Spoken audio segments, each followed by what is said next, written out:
Počkaj, ešte raz, poďme, ešte raz. Začíname nové video. Nie nové, pokračujeme vo videu z minulého diania. Cibulková mečbal, pozrieme si tento mečbal. Mečbal. Pozeráme na Pinavo. Dlhá výmena. Je to out, nevadí. Prvý mečbal sme odjebali, škoda toho. Vydržíme pri tomto diani, ale Lukáš nám dá jazykové okienko. Jazykové okienko.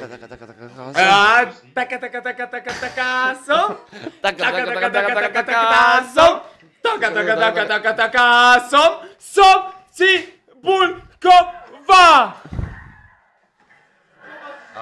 Veľmi zlé momenty, Máme breakball, ale to nám nevadí, lebo jazykové okienko. Taka. Pštrosata. Naše jazykové okienko spočíva v tom, skomoľme si jazyk. Choď ďalej, ja som opil. Nie je jazykové okienko, my sa chceme znehodnotiť. Hoci my sme veľmi dobrí ľudia. Game vyhrala slečna. Nebezpečná game. Ale my je prajeme, lebo nemusíme robiť túto. No, máš? Ale bohužiaľ, to, že vyhrala ona game, to je jej posledné, čo urobila. Aha, počkaj, ale hráme tu Mari! González vyhral prvý set. To, že naša Šarapová vyhrala game pri 6-0-5-0, je veľmi pekné, ako klobúk dole, ako si super. Ja som tak neprehral, keď som bol spitý asi. Magmazel. 2 promile som mal, ty pičo, jedna špinavá otrasná. Cenzúra. Ale Pip.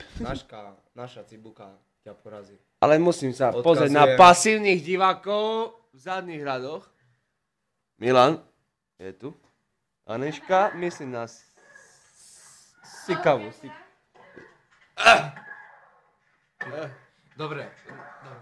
Dobre, my vypíname video, opäť sa približíme a vrátime sa späť pri mečbale. Vrátime sa. Dovidenia, ahojte.